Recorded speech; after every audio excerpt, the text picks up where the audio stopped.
Brother, understand that everything that you need is already within you. You are already the person that you need to be to do the things that you want to do in life. You don't need anything else. You don't need anybody else. You don't need validation from any outside source. You already possess, you already contain within you everything you could possibly need to make yourself great, to shape your life into something that you are extremely proud of, to change your life to something that makes you excited when your alarm clock goes off. I know that might sound crazy. I used to dread my alarm clock going off. It goes off at 3:30 a.m. now, and I'm excited to get up and tackle the day. It is all within you. It is literally all within you. No amount of external validation, no amount of people saying, you're good enough, you can do it. No significant other. If you're single right now and you keep telling yourself, you keep telling others like, oh yeah, I just need a boyfriend or a girlfriend. I just need to get wifed up. I just need a husband in my life to do these things, to truly know my value and know my worth so they can bring it out of me. Nobody else can bring it out of you. They can assist. Other people can become a motivation to you to enable you to pull it out of yourself, but they are never going to be able to come along and do that for you. Never. You have to do that work yourself. You have to make that a reality. But it's all within, and it starts with shifting your mindset. You can't be walking around thinking negative thoughts all day, every day long, thinking that, the world is out to get you and people want to see you fail. The fact of the matter is, when you start doing good for yourself, there will be people that want to see you fail. Because when you start doing good for yourself, other people who haven't decided to make that shift, to make that switch, who are still living with negative thoughts and negative perceptions, are going to tear you down, and they're going to try and ruin what you're building, what you're working on. Don't let that happen. They don't have that power. They only have that power if you allow them to have that power. Just dispel negative thoughts from your own head. If you start filling up your dome, your cranium, your noggin, your brain, your mind, your subconscious, your ego with positive thoughts, positive intention, positive action, you will start to drive away negativity. And yes, you will still see it, you'll still experience it, but at that point, it's up to you if you let it in or not. And you would be ridiculous to let it in once you've already gotten rid of it. You'll start to understand if you can live in a positive mindset for a little while. If you're able to hold it, if you're able to hold on to it for an extended period of time, even if it's just for a few hours or a day, you're going to understand the power that is in that. You're going to understand what I'm saying right here and right now. And you're going to fight for your life to maintain that as much as you can. And it's a battle. It's not easy. There'll be good days, there'll be bad days. You'll be going through tough times for a few days or even a week or maybe even months. And then all of a sudden you'll snap out of it. You'll fully, truly snap out of it and realize oh my gosh, what was I doing? And then you'll come back to it and you'll get back into that right headspace. It's a process. It's not just a snap of the fingers and you're there. For some people, it works like that. But for most, it's a grind. It's a process. It's day by day. You go through tough times. You go through bad spells. You go through good spells. But it's a process, and you have to stay committed. You have to stay positive. You have to understand that it's going to take some time. But it is very, very possible. And once again, it is all within you. I got to run into Walmart real quick. We'll be right back. I feel like a good way, a helpful way to go about this, right, is there are two sides to ourselves, two sides to our subconscious, two sides to our brain that we have the choice to entertain, right? You can either entertain the positive side or you can entertain the negative side. It's completely up to you. If you entertain the negative side, then misfortune and bad luck and, anything and everything bad under the sun that you can think of will seem to come to you and come to you in droves, come to you in flocks, come to you in great abundance. But the same exact thing is true if you decide to entertain the positive side of your subconscious, right? Good things are going to come to you. You're going to seem to get some good luck. You're going to, good things are going to happen. Blessings are going to rain down upon you, seemingly out of nowhere. But the thing is bad things still will happen. Bad things will still happen. Same thing with if you're in a largely negative frame of mindset. Good things will still come and happen. And the reason for this is because the good Lord has a predetermined plan, not just for you, but for the entire universe. Like, this is so much bigger than just us. You do realize that, right? Like, it's not just us here on this planet Earth. And even if it were, the Earth is massive. But I don't know if you're aware of this, but there are entire other galaxies, entire other universes out there, entire other solar systems. And I know universes are bigger than solar systems, but you get what I'm getting at. Like, we are so tiny and insignificant and just a little tiny speck. So, like, to assume that the world revolves around you and that everything that happens to you is because the world is out to get you and life is against you. Everyone is opposing you. Everyone's trying to hold you down and limit you and not allow you to flourish and to prosper. You're not getting good in your life because you are sitting in a negative mindset majority of the time. And when you're in that mindset, there's no free energy to do good, to commit to things that you dream about and that you want to achieve. There's no time for that. The little energy that you do have left over is just being tainted to negative, and then you just spend your days wallowing in agony and misery because life is so tough and life is so hard and you can never catch a break. You can't catch a break because you're not putting yourself in the position to catch a break. What do you think is going to happen when you're not doing anything inherently good with your free time? There is a lot of time outside of your job, outside of your work.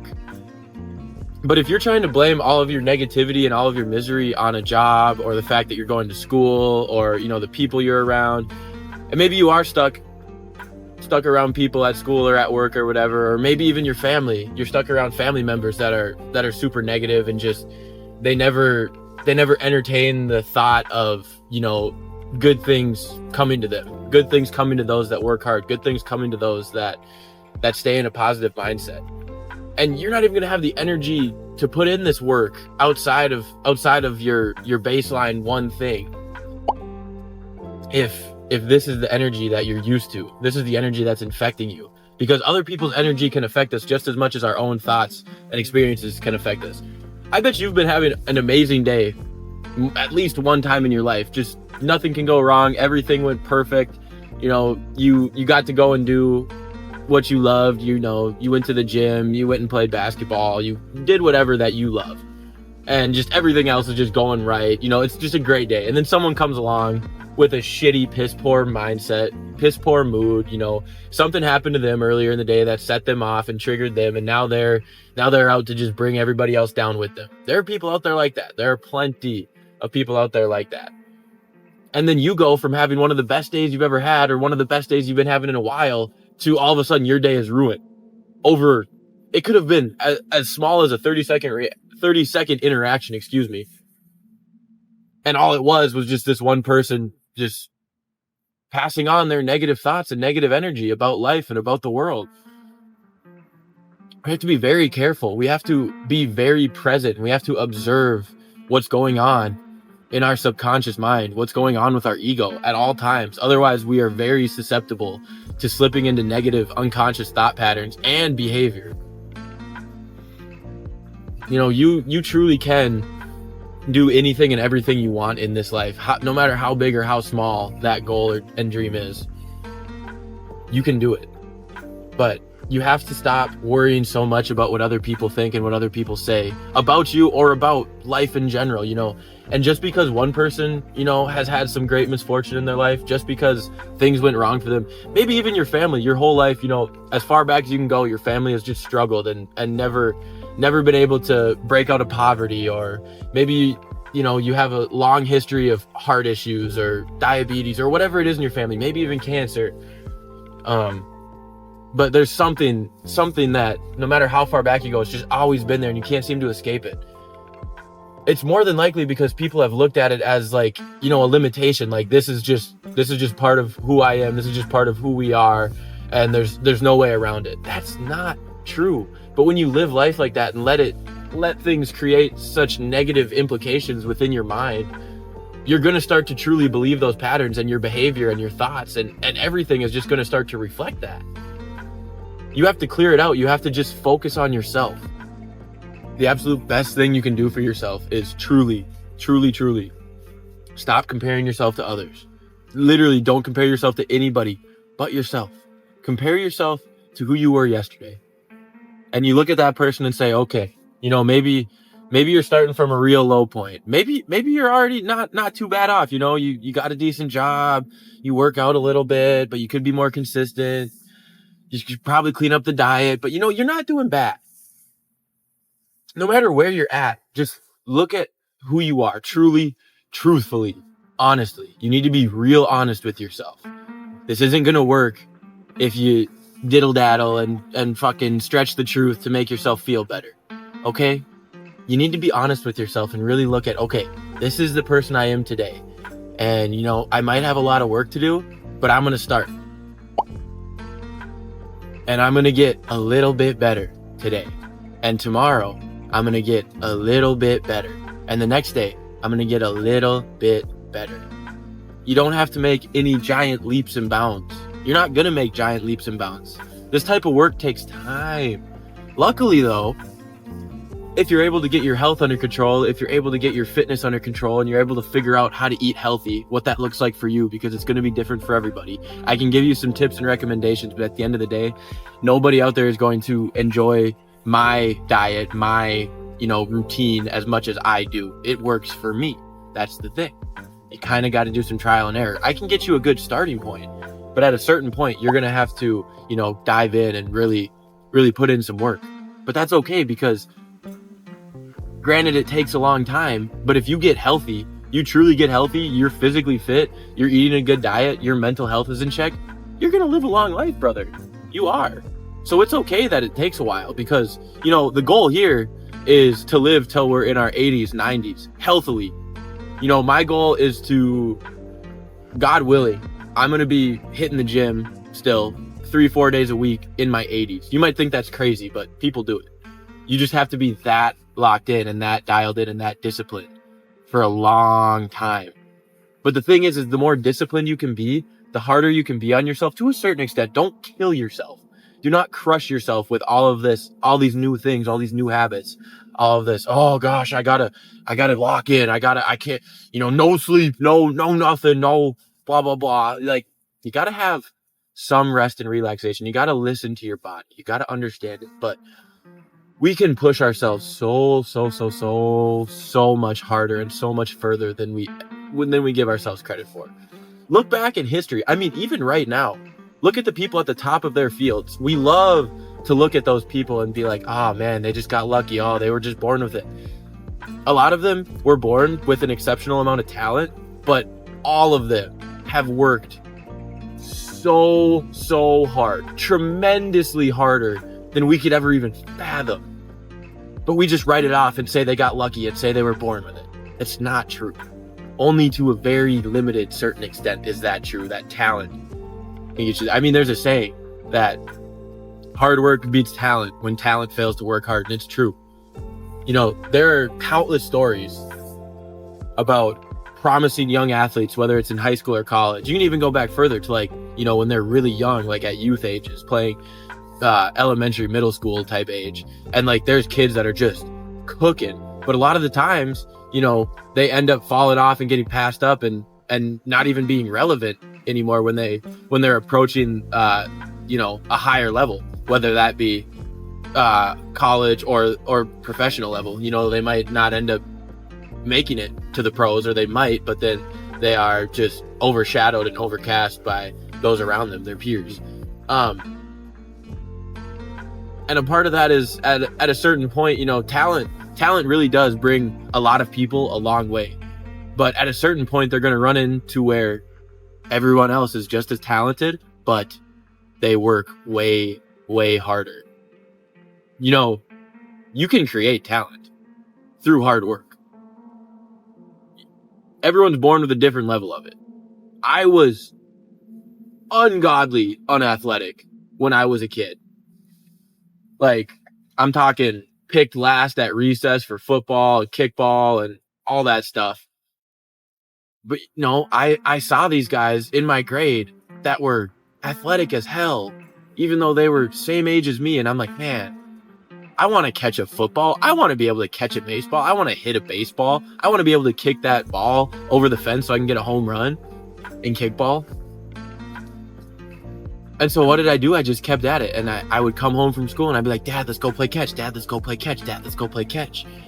And I got better. I got more athletic. My hand-eye coordination improved. Then all of a sudden, I was starting to get picked quicker and quicker and quicker. All of a sudden, I'm a first or second pick at recess. That's a great feeling when you're 8, 9, 10 years old, let me tell you. And, it got to a certain point. I was at a point where I was very good for the age I was at and the people that we were playing and the people that were on my team. But it got to a point where, video games were introduced into my life. Xbox, Call of Duty, whatever. And that slowly started to interest me more. Just those things are designed to make us release all kinds of dopamine and everything else to draw us in and make us addicted. And it worked, man. It worked on me, let me tell you. And it got to a point there where I leveled off and people started passing me up, and I was still good, but I left a lot of potential out on the table, and it is what it is at this point. I look back and look at that as a learning lesson, and it followed me all the way into college with athletics. And now I just look back on it as a lesson to learn. Don't let these worldly, earthly distractions pull you off of what truly matters and what truly is important. But guys, at the end of the day, it just takes time. It just takes dedication. It just takes battling against yourself every day. It's a battle. It really is. When you really get into it, when you really get into the down and dirty with it, it's a battle every single day. It's so easy to give into those temptations, and so easy. It's so easy to hit snooze. It's so easy to call into work some days. It's so easy to skip the gym. It's so easy to go to McDonald's and hit the drive-thru instead of going home and spending an hour plus cooking some nights, depending on what you like to make. It's so easy to do that. But where we grow, where we become better, where we become stronger people mentally, physically, spiritually, emotionally, is where we say, you know what? I don't want to do this. I'm going to do it anyways. And you do that over and over and over and over again. One day you're going to wake up and you're going to realize how far you've come, and you're going to realize how much happier you are. You're going to realize how much more you like looking at yourself in the mirror. You're going to realize you are actually confident in yourself for the first time in a long time. Guys, all of these things happen to me. I'm not bullshitting you. I might look a little like scrawny and awkward in this big old coat, but I promise you I got some muscles under here. I promise you I'm in pretty dang good shape. Could I be in better shape? Yes, and I'm working at that every single day. I'm trying to dial in the diet even better. I'm trying to dial in the workouts even better. But again, it's a day by day process, battling against yourself, trying to be better than the person in the mirror was yesterday. Thanks for watching. If you watched to the end, I truly, truly appreciate it. And we'll see you in the next one, guys. Peace out.